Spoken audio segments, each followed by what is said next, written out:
Just call me Donna, 39 years old at isang single mom. 3 taon na kaming hiwalay ni Gary, my ex-husband. Ang gagong yun, sumama sa babaeng kalahati lang ng edad ko. Hindi na naawa sa anak namin.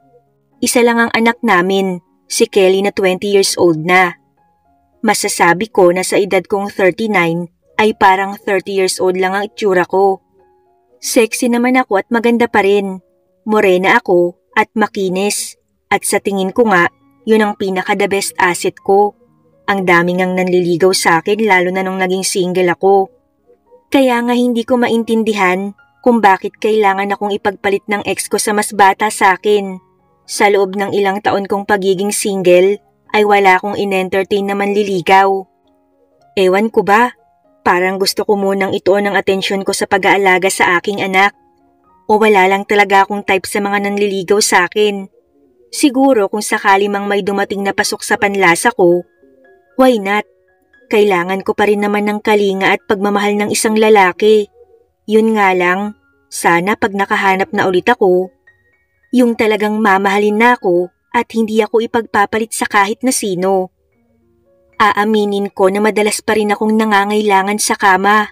Kaya naman bumili ako ng mga laruan na pwede kong gamitin para naman mapunan ko pa rin yung pangangailangan ko. Siyempre, aminin na natin na kailangan talaga natin nun. Yun nga lang, minsan, hindi ko maiwasang isipin na parang kailangan na rin ng dilig ng bulaklak ko. Hay, kailan kaya dadating ang tamang lalaki para sa akin? Yung mag-aalaga at magdidilig ng petals ko para hindi malanta. Wish ko lang sana dumating na siya. Hoy Mare, ano na? Hindi ka ba naiinggit sa mga kinukwento ko sa'yo tungkol sa bakbakan namin ng jowa ko? Wika ng kumari kong si Joy na isa ring hiwalay sa asawa dahil pinagpalit rin. Hindi sa mas bata, kundi sa mas malapit. Pero ngayon ay masaya na ito dahil nakahanap na ng lalaking mahal na mahal siya at sana forever na sila. Hindi tulad ko, walang anak si Joy kaya kasalukuyan siyang bumubuo at ang jowa niyang foreigner ng baby. Medyo nawet nga ako sa kwento niya nang sabihin niyang halos malagot ang hininga niya sa laki nito. Ibig sabihin talagang cloud9 ang nararating nitong kumari ko. Huy ano na? Natulala ka na dyan. Tapik ni Joy sa balikat ko, kaya naputol ang pag-iisip ko. Mare, inggit na nga ako. Wet na nga ako sa mga kwento mo. Pero gustuhin ko man na may tumusok na sa akin, wala pa talaga akong mahanap. Sagot ko naman, ganito talaga kaming mag-usap, medyo bastos. Pero kapag kaming dalawa lang naman ang magkasama, sus wala daw mahanap. Ang sabihin mo, choosy ka lang. Sa dami ng nagpaparamdam sa'yo, ni isa wala kang napili. Wika niya sabay irap. Deserve ko namang maging choosy, Mare. Love life ko ang nakasalalay dito.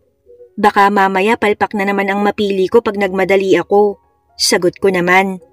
Tama ka naman dyan, Mare. Sang-ayon nito sa akin. Kung ayaw mo talaga ng mga lumalapit sa'yo, dapat ikaw na ang kumilos. Maikli lang ang buhay, Mare. Lumandi ka. Wika nito sabay halakhak, kaya nakitawa na rin ako sa kanya. Marami pa kaming napagkwentuhan ni Mary Joy. Sinabi niya pa sa akin na kung talagang gusto ko ng magka-jowa, ay itry ko ang mga dating apps. Talagang support sa akin ang Mari ko, magka-love life lang ako. Matagal na niyang sinasabi sa akin yun, kaya na-try ko na. In fact, may mga nakaka-chat nga ako. Kaso talagang choosy ang lola niyo. Wala talaga akong matipuhan sa kanila. Paano ba naman yung mga nakaka-chat ko? Gusto meet up agad sa motel. My gosh, puro kamanyakan na agad ang gustong gawin. Hindi ko pa nga sila nakikilala ng husto. Hindi namin namalayan ng kumari ko na hapon na pala. Napilitan lang kaming maghiwalay nang tumawag sa kanya yung jowa niyang foreigner. Siyempre sinundo siya ng lalaki. Ang haba ng hair ng kumari ko. Magkakilala na kami ng jowa ni Joy, kaya sanay na ito sa amin. Uy Mare, yung sinasabi ko sa'yo ha, landi-landi rin pag may time. Wika nito bago tuluyang umalis. Nang pagmasdan ko ang dalawa ay parang magtatay ang mga ito. Hindi naman sa muka, dahil mas bata si James kay Joy, kundi sa tangkad. Hanggang dibdib lang kasi ng kanu si Joy. Napapailing na lang ako ng akbayan ng kanu si Joy. Siguro madidiligan na naman ito. Pagpasok ko sa bahay, ay agad akong naghanda para magluto ng makakain namin ng anak ko. Sigurado ako na pagdating niya ay pagod at stress ito. College na kasi si Kelly at napansin kong busy ito nitong mga nakaraang araw. Kaya tuwing dinner na lang kami nagkukwentuhan. Pagkatapos kong magluto ay sinubukan kong maghanap ulit ng kachat. Nagpost ako ng picture ko. Yung mukhang fresh at hot pero hindi naman bastusin. Naloka ako dahil biglang sumabog ang notification ko. Ang dami ding messages. Kaso yung iba, matagal ko nang nakakachat. May mga mangilan-ngilan akong nireplyan, kaso hindi ko bet ang mga reply, kaya hindi ko na rin in-entertain. Sakto naman na dumating ang anak ko, ngunit may kasama itong 2 babae at 2 lalaki. Hi mami, hinalikan ako ng anak ko sa pisngi. O anak, may kasama ka pala, hindi mo man lang sinabi sa akin. Wika ko kay Kelly. Biglaan mami may gagawin kasi kami kaya dito ko na lang sila sa bahay in-invite. Uuwi din naman sila mamaya, sagot ng anak ko. Guys, mami ko nga pala, pakilala ng anak ko sa akin. Hello tita, sabay-sabay na wika ng mga ito. Isa-isa silang nagpakilala sa akin. I'm Hana tita. I'm Babylin po. Ako po pala si Samuel. I'm Jordan. Sabi ng huli, saka ako kinamayan. Ewan ko ba pero yung huling nagpakilala ay parang iba kong tumingin sa akin. Kakaiba yung ngiti niya. Tapos naramdaman ko pa ang pagpisil niya sa kamay ko. Medyo na-awkward ako sa ginawa niya. Kaya lang, hindi ko na binigyan ng mali siya. Dahil ang assuming ko naman sa part na matataypan ako ng classmate ng anak ko. O sige, pasok kayo. Kumain na ba kayo? Tanong ko sa kanila dahil magse-7 na. Oo mami, nakalimutan ko palang sabihin sa'yo. Sorry. Sagot ni Kelly. O sige, ikaw na ang bahala sa mga kasama mo anak. Dumiretso sila sa sala at nagkanya-kanya ng upo. Pinanood ko sila. Noong una ay nagkukwentuhan lang sila. Mostly, yung anak ko at 2 babae ang nagsasalita. Nakikipagkwentuhan din yung isa. Pero ang napansin ko, yung lalaki na Jordan ang pangalan. Walang ginawa kundi tumingin sa akin. Ang weird. Nang magsimula sila kung ano man ang dapat gawin, ay pumunta na ako sa kusina para kumain. Habang kumakain, biglang tumunog yung phone ko. May nag-message sa akin dun sa dating app na sinalihan ko. So inopen ko yun. Nireplyan ko naman siya. Ibababa ko pa lang ang phone pero agad ding tumunog yun. Ang bilis namang mag-reply nito. Mahinang bulong ko. Napasimangot ako nang mabasa ko yung reply ng guy. Kasi gusto niyang magkita agad kami. Nawalan na ako ng gana. Nagtatype ako ng ire-reply ko nang may maamoy akong mabango. Napalingon ako sa kanan ko at nagulat ako nang makita ko si Jordan. Diyos ko po, bakit bigla ka nalang sumusulpot? Nanlalaki ang mata ko sa gulat. Nakangiti niya akong tinignan. Sorry tita kung nagulat kita. Wika nito sa akin. Ano ba ang kailangan mo? Gusto mo bang kumain? Tanong ko sa kanya. No tita, hihingi lang ako ng cold water. Wika nito habang nakangiti pa rin sa akin. Yun lang naman pala, ba't hindi ka nagsasalita dyan? Kumuha ka na lang sa ref. Kabado kong wika. Sige tita, salamat. Habang umiinom ay nakatingin lang siya sa akin. Ramdam ko kahit sa pagkain ko ako nakafocus. Kaya may something talaga sa batang to. Thank you tita. Wika ni Jordan bago umalis. Pagkatapos kong kumain at maglinis ng plato, pumunta ako sa sala para panoorin na lang ang mga bata sa kanilang ginagawa. Pagpasok ko sa sala, si Jordan na naman ang una kong napansin. As usual, nakatingin na naman siya sa akin. Sinusundan niya ako ng tingin habang naglalakad ako papuntang sofa.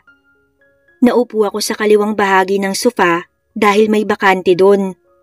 Katabi ko si Samuel, pero medyo malayo ang agwat namin. Nakasiksik kasi sila lahat sa bandang kanan, kaya doon ako pumwesto para hindi makaabala sa kanila. Nagsitinginan sila sa akin. "Huwag niyo akong pansinin, gawin niyo lang yung dapat niyong gawin." Nakangiti kong wika. Habang nanonood sa kanila, biglang tumayo si Jordan, nagpaalam na magsi-CR daw. Pagbalik niya, dun siya sa tabi ko umupo, as in magkadikit na yung mga braso namin. Nararamdaman ko pa na patingin-tingin siya sa akin. Na-curious na talaga ako sa lalaking to. Ang weird kasi ng mga kinikilos. Mga 9:30 p.m, natapos na sila sa ginagawa nila. Isa-isa silang nagpasalamat at nagpaalam sa akin. Pagkaalis nila ay naglinis lang ako ng katawan bago nahiga sa kama. Dahil hindi ako makatulog, ay nagbasa-basa muna ako ng mga chat sa akin. Binasa ko lang isa-isa, pero wala naman akong balak sagutin hanggang sa nakatulog na ako. Kinabukasan paggising ko, ay agad kong kinuha ang phone ko para tignan ang oras. Napansin ko rin na may nag-message sa akin. Wala pa ako sa mood na magbasa ng mga message, kaya ibinaba ko na lang yung phone ko sa lamesa at bumangon na para magluto ng agahan. Papunta pa lang ako ng kusina nang makita ko ang anak ko na nakagayak na at handa nang pumasok sa school. "Ang aga mo yata ngayon, anak?" Tanong ko kay Kelly. "Marami kasi kaming gagawin sa school, Mami." Sagot naman ni Kelly sa akin. "Ganun ba? Kumain ka kaya muna bago ka umalis. Saglit lang at magluluto ako." "Hindi na, Mami. Nakapagkape naman na ako kanina. Doon na lang ako sa school kakain." Wika nito bago ako halikan sa pisngi at saka umalis. Hindi na ako nag-abalang magluto dahil hindi pa rin naman ako gutom. Nagkape na lang ako at kumain ng isang slice ng bread. Pagkatapos kong magkape at kumain ng tinapay, ay tumungo ako sa sala para buksan ang TV. Pero na-bored agad ako. Yung isip ko kung saan-saan na naman napapadpad. Pabalik-balik sa eksena kahapon, lalo na yung kay Jordan. Hay naku Donna, ang landi mo talaga. Bulong ko sa sarili ko habang napapangiti. Pero masisisi niyo ba ako? Hindi lang basta-bastang tingin yung binibigay niya sa akin kagabi. May init, may intensyon, may parang gustong ipahiwatig. Bigla kong naalala yung message na nakita ko sa phone kanina. Kaya bumalik ako sa kwarto ko at kinuha yun mula sa lamesa. Binuksan ko ang inbox ko sa dating app at napansin kong may bagong username na hindi pamilyar. Napakunot ako ng noo, parang familiar. Inopen ko ang message. "Good morning tita, ang ganda mo kagabi." Nanlaki ang mga mata ko. OMG, si Jordan ba to? Parang may dumaloy na kuryente mula batok, pababa sa likod ko. Ang bilis ng tibok ng puso ko habang tinititigan ko ang screen ng phone. Sinundan ko yung profile. Walang picture, pero halata sa writing style. Masyadong confident. At yung pangalan, J. Ramos. Si Jordan Ramos. Gago to. Bulong ko sa sarili. Pero hindi ko mapigilan ang pag-iinit ng pisngi ko. May sumunod pang message. "Sorry kung ang kulit ng tingin ko kagabi. Hindi ko lang talaga mapigilan. Ang sexy mo kasi." Hindi ako makapaniwala. Ang lakas ng loob ng batang to. Kasing edad lang niya ang anak ko, tapos ganito siya makipag-usap sa akin. Pero eto ang catch. Imbis na mainis ako, parang may kiliti akong naramdaman sa tiyan. Nakakahiyamang aminin, pero parang natuwa ako. Napangiti ako na parang teenager. Ang landi, di ba? Hindi agad ako nag-reply. Nakaupo lang ako sa kama, hawak ang phone habang pilit kinakalma ang sarili. Nag-type ako ng sagot, pero binura ko. Nag-type ulit ako, binura ko na naman. Hanggang sa makareceive ako ng bagong message. "Tita, pwede ba akong bumisita minsan? Gusto ko lang makipagkwentuhan. Promise good boy ako." Napasingap ako sa nabasa. Naguluhan dahil sa nararamdaman. "Good boy ka dyan," sabi ko sa sarili habang natatawa. Kasi naman, hindi pa man siya bumibisita. Pakiramdam ko ay bad boy na ang dating niya. Hindi ko alam kung ano ang pumasok sa utak ko, pero sa bandang huli, nag-reply ako. Sure, why not? And I don't mind if you're a bad boy. Hindi ko alam kung ano ang pumasok sa isip ko. Parang automatic lang na gumalaw ang mga daliri ko. Pagkatapos kong masend, parang gusto kong ibato yung phone sa kama. Ano ba to, Donna? Nakikipaglandian ka sa classmate ng anak mo? Pero ang mas nakakabaliw, yung kilig. Hindi ko kayang itanggi sa sarili ko. Ilang taon na rin akong walang nararamdaman na ganito.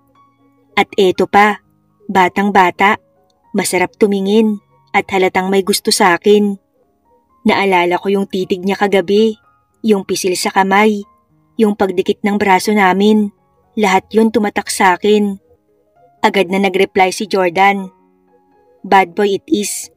Can't wait to see you again. Napalunok ako. Napatingin ako sa salamin sa gilid ng kama. Ang babaeng nakikita ko ron, hindi lang ina, hindi lang tita, kundi isang babaeng matagal nang hindi kinikilig. Ano na to, Donna? Papatulan mo ba talaga to? Pero imbis na guilt ang maramdaman, isang ngiti ang gumuhit sa labi ko. Bahala na, bulong ko. Kinabukasan habang nag-aalmusal ako, nakatanggap ako ng text mula kay Kelly.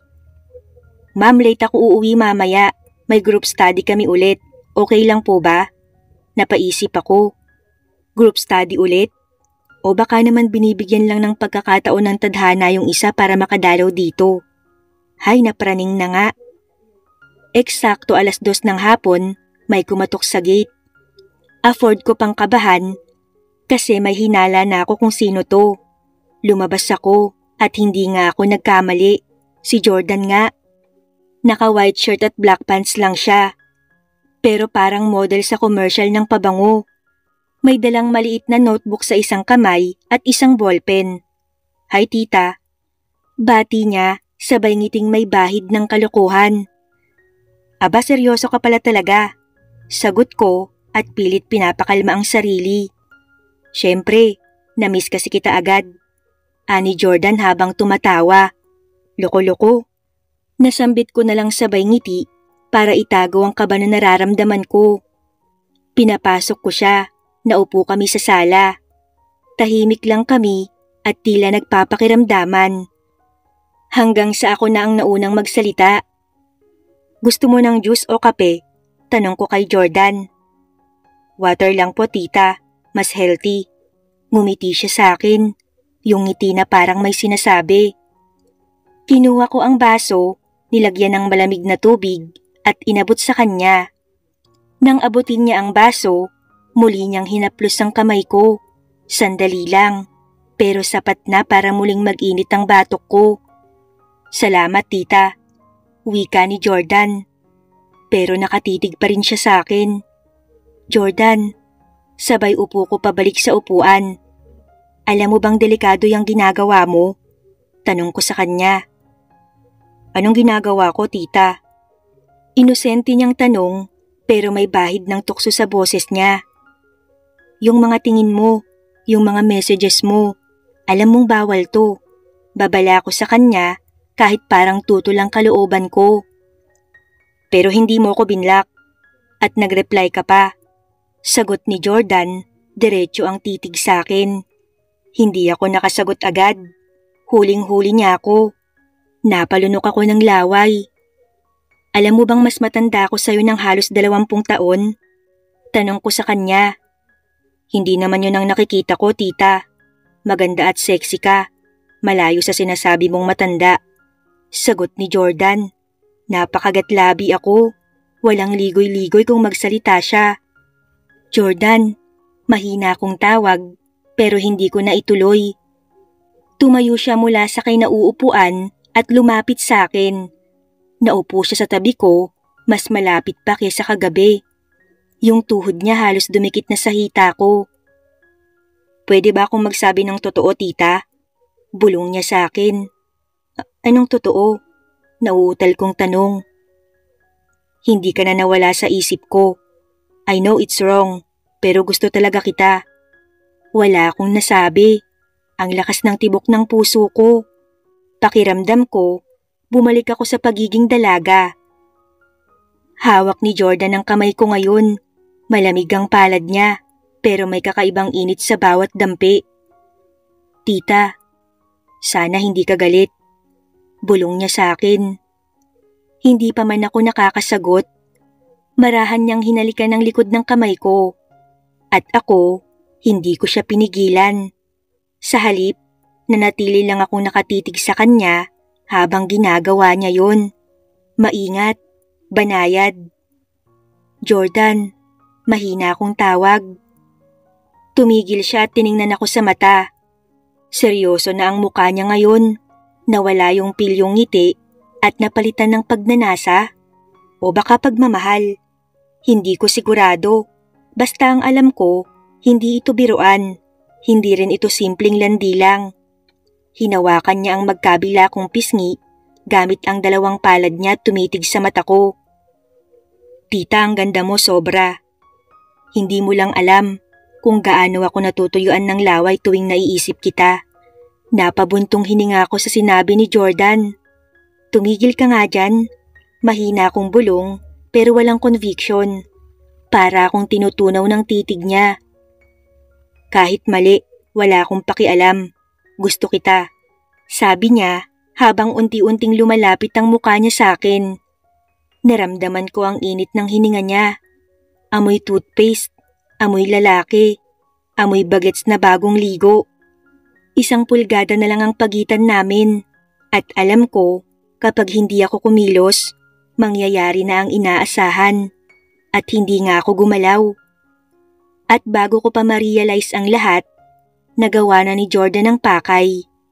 Mainit, mabagal, hindi bastos, hindi mapusok, pero punong-puno ng damdamin.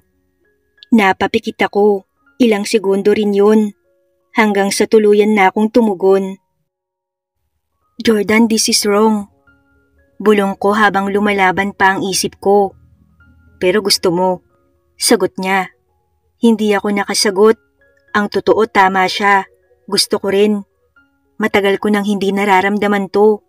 Yung kilig, yung init, yung pakiramdam na babae ako. Unti-unti ay nakalimot ako. Pero bigla din akong natauhan. Jordan, wait. Hinawakan ko ang mga kamay niya at bahagyang itinulak. Jordan, stop muna. Huminto siya at kita ko sa mga mata niya ang pagkalito. Pero hindi siya nagalit. Nagbigay siya ng espasyo. Sorry tita, nadala lang ako. Sabi niya. Hindi mo kailangang humingi ng sorry, Jordan. Ako man ay nadala rin. Namumungay ang mga matang wika ko. Tumayo ako at inayos ang sarili. Pero kailangan muna nating huminga. Sabi ko kay Jordan. Okay tita, naiintindihan ko. Pero sana hindi ito ang huli. Wika ni Jordan. Napangiti ako. Hindi ko rin alam, Jordan, pero salamat sa pagpapaalala na babae pa rin ako. Ngumiti rin siya, tumayo at lumapit muli sa akin. Hinalikan ako sa noo, isang banayad at magalang na halik. Uuwi na po ako. Salamat sa tubig at sa oras. At habang pinapanood ko siyang lumabas ng bahay, hindi ko alam kung ano ang mas malakas, ang kaba o ang pananabik. Pagkaalis ni Jordan, para akong naiwang tulala sa sala. Parang may sumabog sa loob ng dibdib ko. Halo ng kaba, kilig, at matinding init na hindi ko na alam kung saan ko ilalabas. Hinawakan ko ang labi ko. Ramdam na ramdam ko pa rin ang lahat. Umakyat ako sa kwarto at dumiretso sa salamin. Tiningnan ko ang sarili ko. Medyo namumula pa ang pisngi ko. At sa totoo lang, parang mas bumata pa ako sa itsura ko. Ang ganda ng epekto ni Jordan, nakakahiyamang aminin. Baliw ka na, Donna. Bulong ko sa sarili. Kaibigan ng anak mo yan. Baka kapag nalaman ni Kelly, lagot. Pero kahit pilit kong sabihan ng sarili kong itigil na, hindi ko mapigilan ang katawan ko. Kaya kinuha ko ang isang laruan ko sa drawer, yung matagal ko nang hindi ginagamit. Humiga ako, pinikit ang mga mata, at si Jordan ang pumasok sa isip ko. Kinabukasan, tanghali na akong bumangon. Wala naman akong pasok at wala ring dapat asikasuhin. kaya nagdesisyon akong mag-relax lang. Habang nagkakape sa may terrace, biglang may nag-pop na message sa phone ko. As usual, si Jordan yun. Tita, hindi ako mapakali kagabi. Ang bango mo pala. Napangiti ako sa nabasa. Ang kulit talaga ng batang to. Pambihira ka talaga. Ba't mo naman inamoy? Sagot ko na agad niyang nireplyan. Secret, pero sana maulit. Umiling ako, natatawa pero kinikilig. Hindi ko alam kung maiinis ako matutunaw sa lambing. Hoy, bawal yang mga pinagsasasabi mo. Uulitin ko, delikado. Reply ko ulit. I don't care, tita. Hindi ako titigil. Gusto lang kitang pasayahin. Wala akong ibang intensyon kundi ang irespeto ka at mahalin kung sakali. Napakapit ako sa dibdib ko. Mamahalin? Ito na nga ba ang kinatatakutan ko at kinagugustuhan na rin? Sa lalim ng iniisip ko, biglang nagring ang phone ko. Tumatawag si Joy. Hello Mare, andyan ka ba? Pupunta ako dyan saglit. Kwentuhan tayo. Excited ang boses niya. Napakunot noo ako pero nakangiti. Naku Mare, kung alam mo lang, wika ko sa sarili. Pagdating ni Joy, diretso agad siya sa sala at napaupo. Bit-bit ang usual niyang chismis at kwento. Hoy Donna, ang ganda mo ngayon ah. Anong sikreto mo? May nilalandi ka na no? Wika ni Joy. Wala no, piling mo lang yan. Pagtanggi ko habang inaabot sa kanya ang juice. Ang tagal mong natuyot tapos blooming ka ngayon. Jack, may dilig yan. Sabay turo sa akin at tawa ng tawa. Ngumiti ako, tipid pero may ibig sabihin. Hoy Donna, huwag kang denial dyan.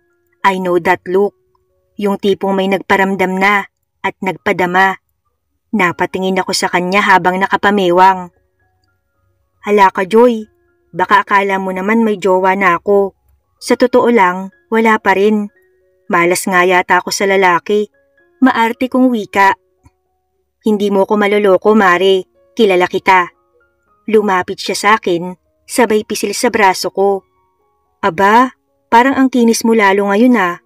Baka may nagpapahid ng lotion sa'yo tuwing gabi. Napahagalpak ako sa tawa. Luka-luka ka talaga. Pero ang totoo, meron ngang nagpaparamdam. Kaso masyadong delikado yung edad. Nanlaki ang mga mata ni Joy sa pag-amin ko. Teka Mare, baka naman college boy yan. Bigla akong natahimik. Tinignan niya ako. Donna, totoo ba yan? Mare, wag mong sabihing... Tinakpan ko agad ang bibig niya. Ang ingay mo naman. Wala pa nga eh, wala pa namang nangyayari. Pinanlakihan ko siya ng mga mata. Tumitig siya sa akin. Pero may chance na meron. Panunokso ni Joy sa akin. Hindi ako nakasagot agad. Kumuha ako ng throw pillow at niyakap ko ito habang tinatakpan ng muka ko. OMG, hindi ako makapaniwala. Ang sexy mong MILF. Pangpantasya, sigaw ni Joy habang palakpak ng palakpak. Tumigil ka nga dyan. Pilit kong pinipigil ang tawa pero halata sa pamumula ng muka ko. Mare, yung seryoso, ilang taon? Huminga ako ng malalim sa tanong ni Joy. 20. Sagot ko. Putya, college nga. Classmate ni Kelly. Napayuko ako sabay sabi ng oo. Halos mahulog si Joy sa sofa sa kakatawa. Mare, hands up ako sa'yo. Hayop ka, ang lakas mo. Iba ka talaga, Donna. Natawa ako dahil sa kakasalita ni Joy. Mas excited pa nga sa akin si Gaga. Hoy Joy, wala pa talagang nangyayari, okay? Sabi ko habang sinasaway siya. Nagkausap lang. May halik pero saglit lang. Nadala lang kami. Kwento ko pa sa kanya. Halik na agad? Tumili si Joy. Tinakpan ko naman ang bibig niya. Gusto mo talaga akong pagchismisan ng buong barangay, no? Tumawa siya habang pinipigil ang sarili. Okay, fine. Secret natin to. Pero Mare, yung seryoso ha? Kung ako sa'yo, go. Ito na nga ba ang sinasabi ko eh. Itutulak ako ng babaitang to sa bangin. Hoy, hindi to biro. Malaking gulo pag nalaman ni Kelly. Anak ko yun, Joy. Defensive naman na sagot ko. Eh di wag mo munang ipaalam. Enjoyin mo lang habang fresh pa ang petals mo. Sabay kindat ni Joy. Hay, ang bastos mo talaga. Napailing ako. Aba, syempre. Pero mare, seryoso. Ang tagal mong walang lalaki. Tapos biglang may lalaking mas bata. Pogi at mukhang uhaw sa'yo.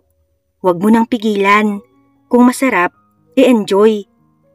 Tumingin ako sa kanya sabay na pangiti. Ewan ko ba, Joy? Pero sa totoo lang, ang sarap sa pakiramdam. Kinikilig kong wika. Exactly. Huwag kang magpakaburo, mare. YOLO. Basta ang mahalaga, wala kang natatapakan. Go tayo dyan sa happiness mo. Seryosong payo nito sa akin. Seryosong payo nito sa akin. Salamat, Joy. Tumango ako.